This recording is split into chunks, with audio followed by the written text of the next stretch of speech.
Now part of the Darkcast Network. Welcome to Indie Podcasts with a Dark Side. In 2018, a love triangle between a husband, a wife, and a house-flipping TV show turns deadly.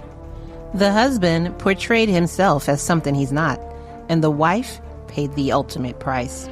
Today I tell you about the case of David Tronnes right now on Love and Murder.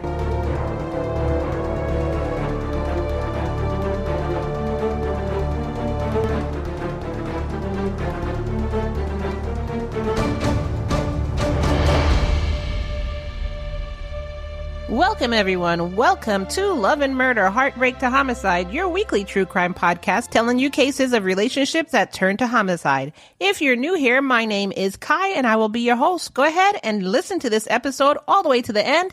And if you like it, don't forget to subscribe so you don't miss any more true crime cases.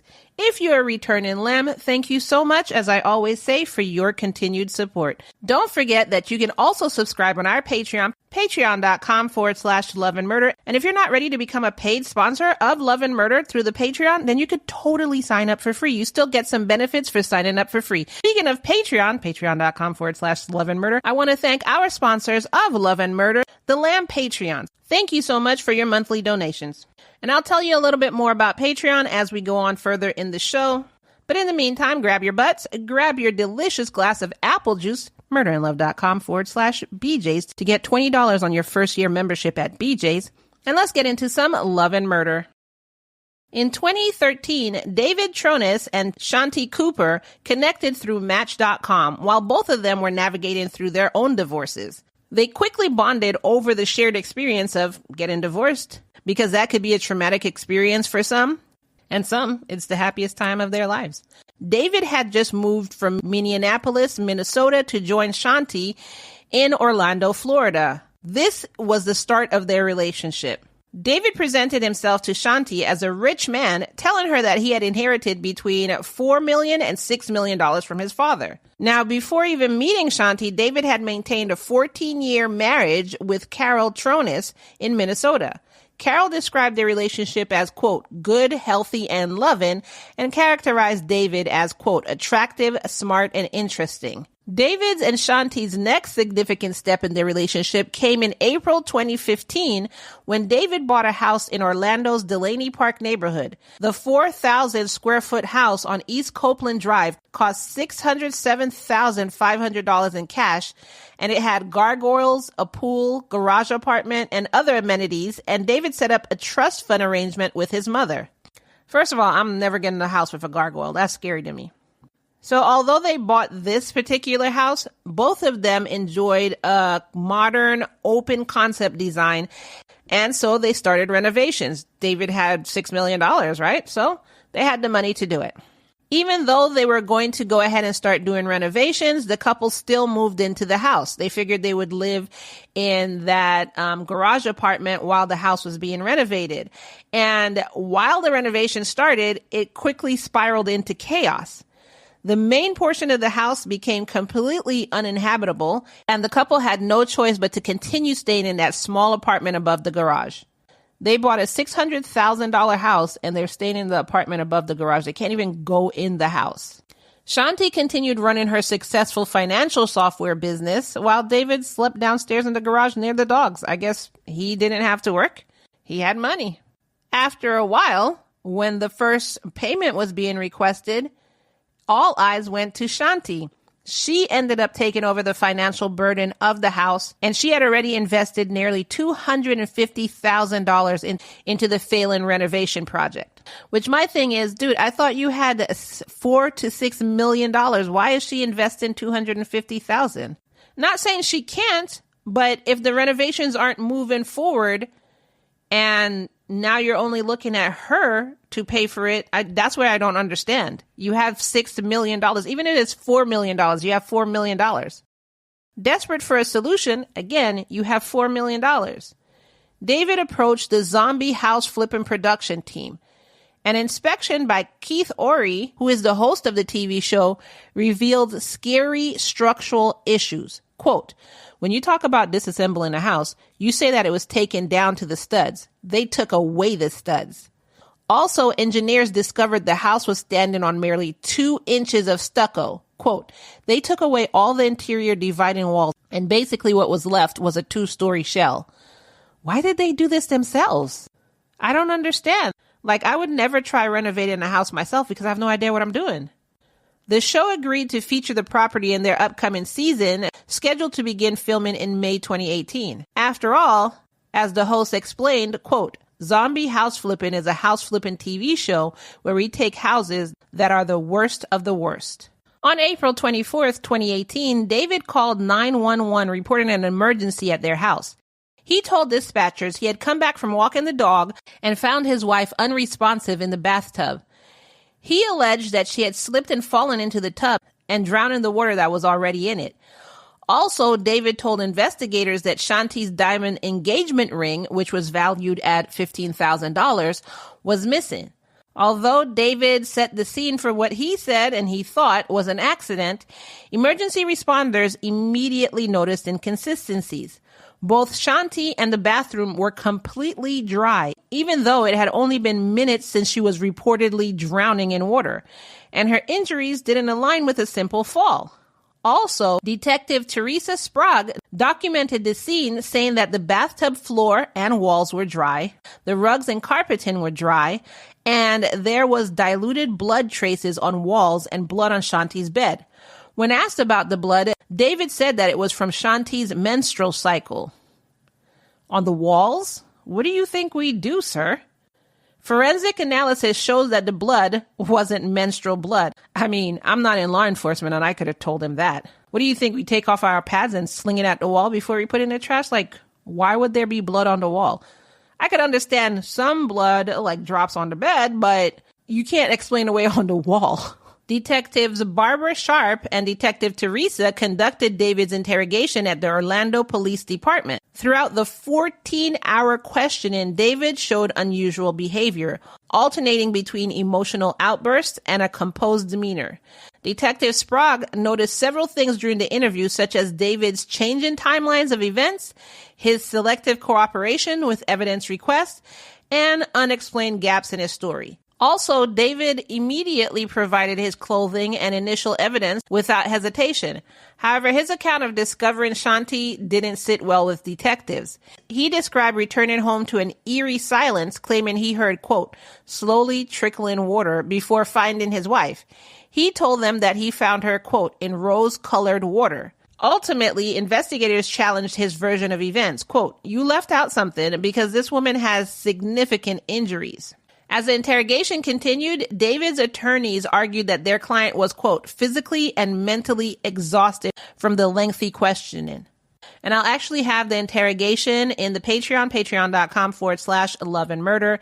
Part of being on the $3 tier is you get commercial-free episodes, intro-free episodes, and case extras. So case extras are like pictures of the scene, pictures of anything that goes on in the case, and any kind of videos that come with it, which could be the entire court case. So for this, I do have the entire court case, and I have the interrogation, and that will be in the Patreon, starting at the $3 tier, patreon.com/love and murder. While they were interrogating David, police sent Shanti's body for autopsy, and the medical examiner's investigation revealed a violent assault rather than an accidental drowning. He reported severe head trauma with skull fractures, evidence of strangulation, and facial injuries and eye bruising. So it sounds like her head was bashed and then she was strangled, or vice versa. She was strangled and then her head was bashed in. Quote, in this case, the manner of death is homicide. He also said that the injuries were, quote, almost classic for strangulation.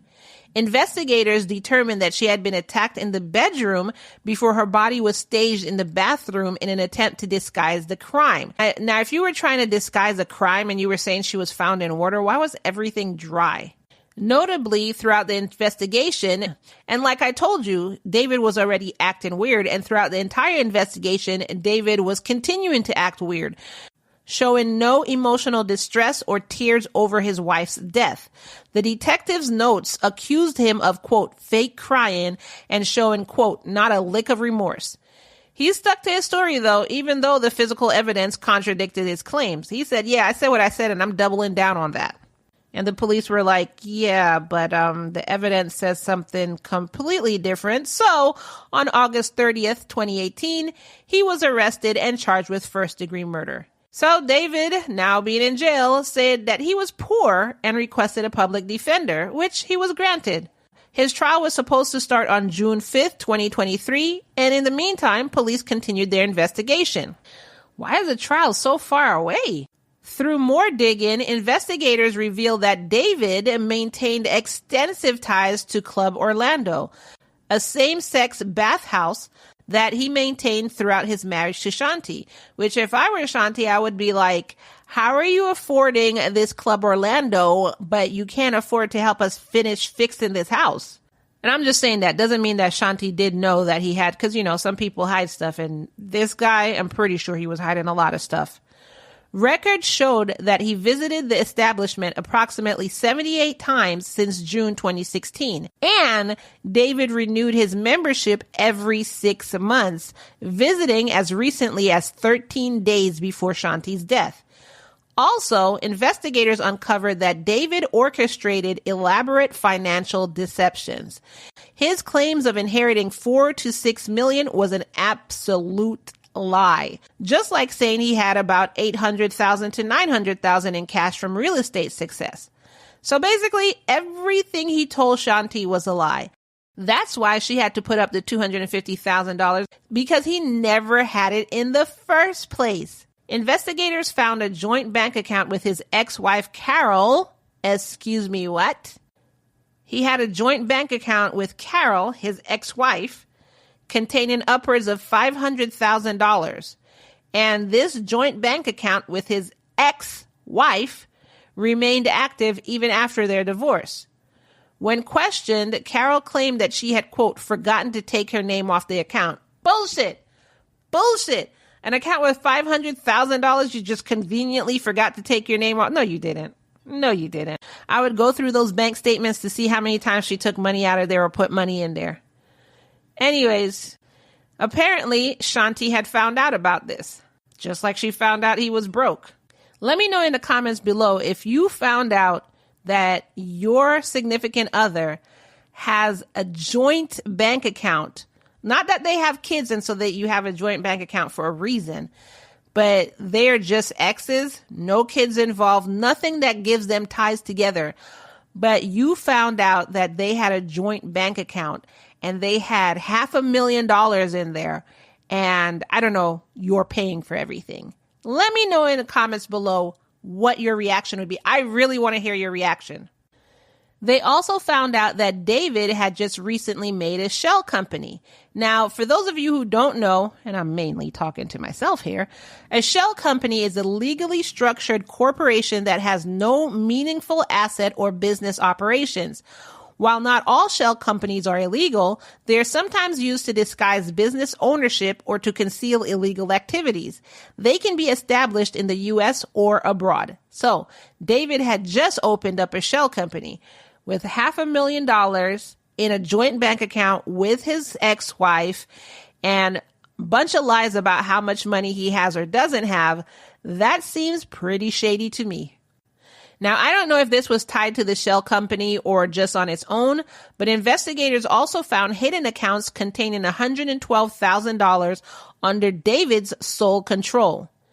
In speaking with David's friends, police learned that despite his claims of wealth, friends said he acted weird.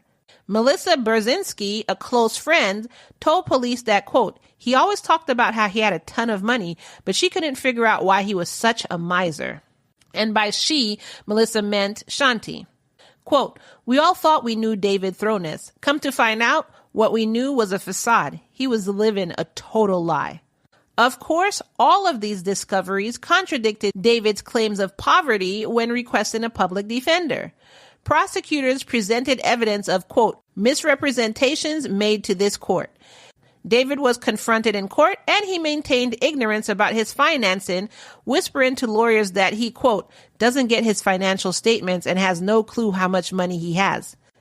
Okay, so you're telling me you have almost $1 million and you have no freaking clue about it and you never used it and you don't look at your bank statements. So I have no idea how much money I have. I just figured I was poor. I mean, I just had oatmeal for breakfast, and that's all I've been having for the past 7 days. What are you talking about?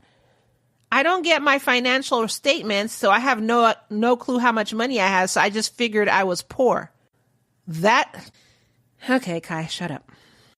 Judge Keith Kest ultimately removed David's public defender, ordering him to use his own damn money from his secret accounts to hire private representation. Police also found out about a final confrontation between David and Shanti that happened during a meeting with host Keith from Zombie House Flippin'. Although both had agreed to participate in the show, Shanti decided against it, and her immediate departure from the meeting revealed to Keith what he thought was underlying tensions in the marriage. Quote, I got a sense that she was pissed off at him. This meeting took place shortly before her death. In April 2019, prosecutors received a startling revelation when David's defense team disclosed possession of crucial evidence. So his defense team had evidence, and by law, they have to turn that in. So they went and turned in evidence so both the prosecution and the defense would know what they have. And this evidence were a set of bloody sheets that came from the garage apartment. And these sheets had been hidden for nearly a year. DNA analysis of the sheets revealed that bloodstains on the fitted sheets matched both David and Shanti, and the top sheet contained DNA from an unknown male. Multiple bloodstains also appeared across both sheets. Also, investigators discovered a green cord wrapped around a wood stud collected by a private investigator at defense team's direction. Though the cord showed no visible blood evidence, under magnification, medical examiners noted an unusual linear mark on Shanti's neck with possible ligature markings. So it looked like this was the cord that could have strangled Shanti. The Florida Department of Law Enforcement DNA's testing uncovered additional evidence. Blood traces on the bed frame's wooden slat contained both victims' DNA. Blood on the north side rail matched Shanti's profile, and the carpet that had been near Shanti's head had tested positive for her blood. Quote, prosecutors are going to say, look, the DNA from the blood on the sheets indicate there was a struggle between the two on that bed. This was a quote from legal analyst Bill Schaefer. This physical evidence supported the prosecution's theory that David killed Shanti on the bed before moving her body. Finally, investigators found Shanti's wedding ring. Remember the wedding ring that David said was missing and it was appraised at $15,000? Yeah, well, investigators found the ring. Guess where they found the ring? They found that ring in David's possessions at his mother's house. So this discovery suggested that David had removed the ring from his wife's body after her death. David's trial started on October 12, 2013 and lasted only 6 days. The prosecution built their case against David through forensic evidence and expert testimony. So basically a solid case of Exhibit A, B, C, D, E, F, G, Your Honor. Prosecution said that David beat his wife to death because of a, quote, dispute concerning home renovations. David, quote, spent thousands of dollars on renovation and had hopes of appearing on the reality TV show Zombie House Renovations. Now, you said David spent thousands of dollars, but I really think it was Shanti who spent thousands of dollars, and David was hoping to get his house renovated on TV for free. That's what I think. Dr. Gary Utz, former deputy chief medical examiner for Orange County, testified that Shanti died from, quote, strangulation and blunt force trauma to the head. The medical examiner's findings about eye bruises, facial injuries, and blood evidence contradicted David's version of events. Samantha Adams, Shanti's former nanny and personal assistant, provided testimony about the couple's relationship. She said that they were constantly arguing and there were disagreements about the home renovations. And she said Shanti, quote, never appeared without her engagement ring. And then that's when the prosecution said this engagement ring that was found among David's possessions. Detective Sprague reconstructed the crime scene timeline, basically describing everything I already told you. And the defense team called no witnesses during the trial, but they did say that, David said all that he said because he was in a 14-hour-long interrogation and it was really hard on their client and the violin started playing. But that's all they had. The jury required less than 5 hours to reach their verdict, finding David guilty of first-degree murder. Ultimately, the judge sentenced David to life in prison as Shanti's family didn't want to go for the death penalty. Jackson Cooper, Shanti's son from a previous marriage, addressed the court, quote, "Your Honor, my mom was the best person I ever knew." James Cooper, Shanti's former husband, said, quote, "The only word I come back to is evil. Only evil would do what he did to her." In addition, Norman Dow, Shanti's stepfather, expressed anger over her death. Quote, "It feels good inside that he's finally where he is." And Shanti's son told reporters after the verdict, quote, "We can move on knowing that he's where he's supposed to be, where he's meant to be." And that is the case of the murder of Shanti Cooper. What did y'all think about that case? Have you heard about that before? This guy, David Tronnes, who just wanted to be on a reality TV show so badly that he basically murdered his wife because she decided she didn't want to go on it anymore. Like, if you couldn't have afforded a house for $600,000, then maybe you shouldn't have gotten a house for $600,000. But you just wanted to act like you were keeping up with the Joneses, like you were rich, which technically he was rich, $500,000. I wish I had $500,000. But he wanted to appear richer than he actually was. For $500,000, and you still had, what was the other thing? $112,000 that was hidden away. And Shanti was making good money herself because she was able to put up $250,000. Y'all could have lived in a nice little house, nice and cozy, that probably didn't need renovations, and y'all wouldn't have been hurting for money. But you wanted to live like you were a millionaire because I guess you lied about having millions, and you kind of wanted to do it for free. I still don't understand the reason to murder her, though, because she didn't want to get on the show. That doesn't make any sense. Or was it because she found out about all your lies and she was going to leave you?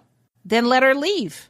Like, I still don't understand why the solution that David wanted to take was murdered. Doesn't make sense to me. Anyway, in the Patreon, starting at the $3 tiers, the case extras that you're going to get is the entire court case, starting from the interrogation all the way through to the sentencing. So if you want to catch that, head on over to the Patreon, patreon.com/Love and Murder. You can become a sponsor of Love and Murder, and this starts out only at $3 a month. With the other tiers, you do get bonus episodes and so much more. But if you just want to be a sponsor to get just the case extras, then that's a $3 a month tier. And I welcome you at any tier, whatever you want to do, even if you want to come in for free. Patreon.com/Love and Murder.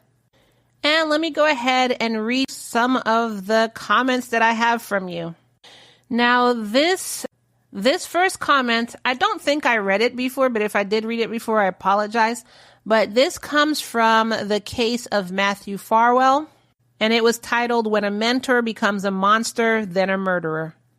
Christina Bobo said, "This case was extremely disturbing. I'm happy to hear that through Sandra's death, light was shed on the corruption going on at the Explorers program.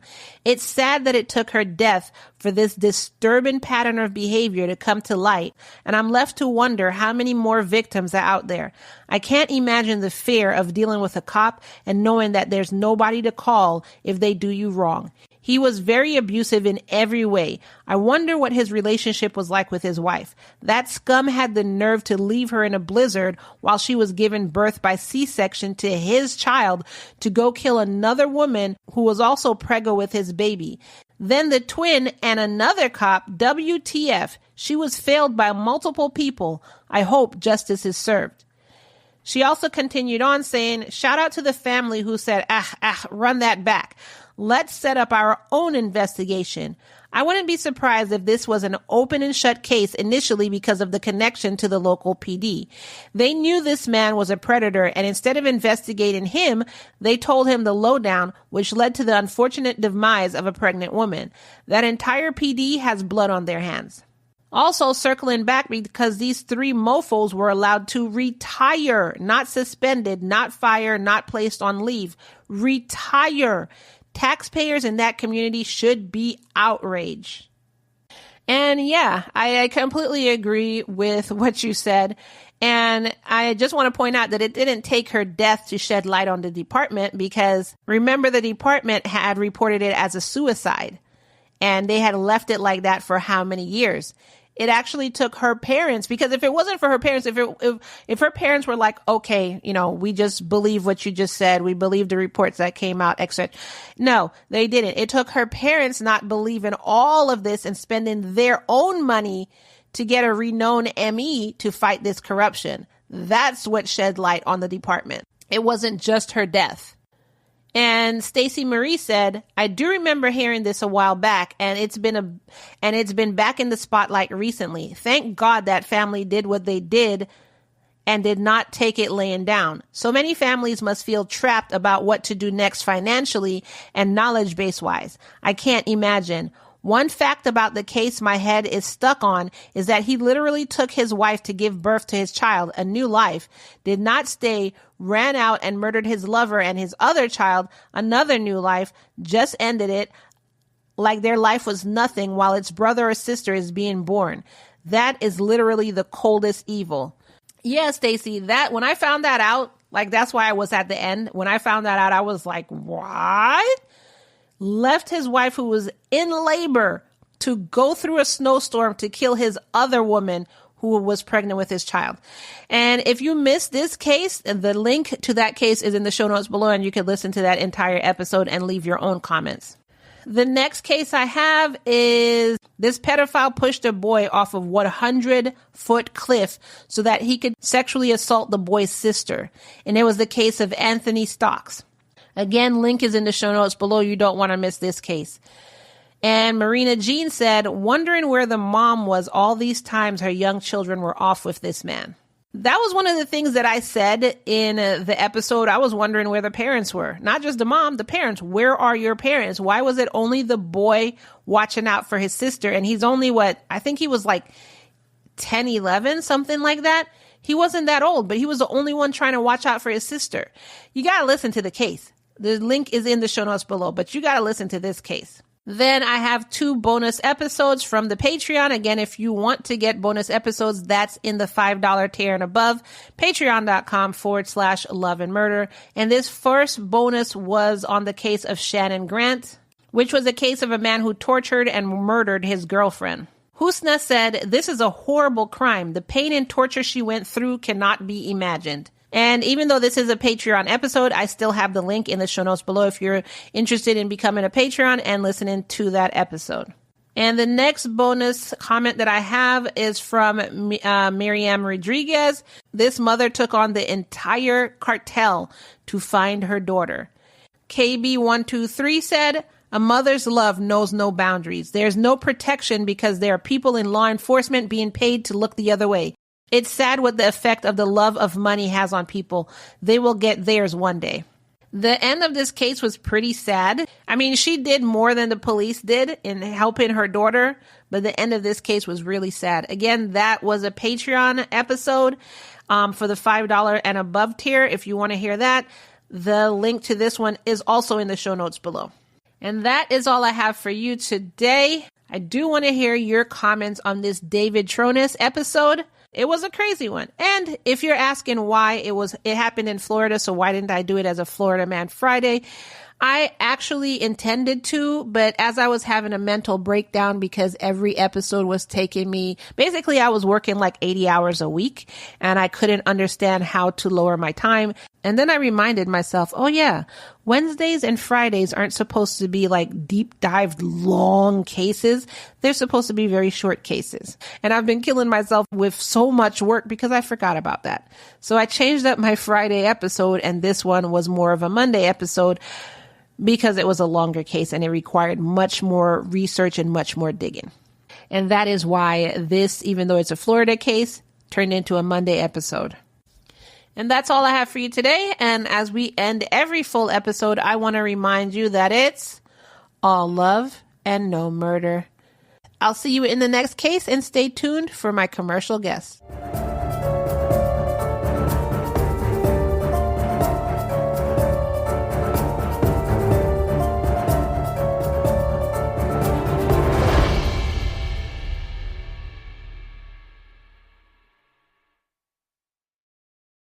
Hello, is this thing on?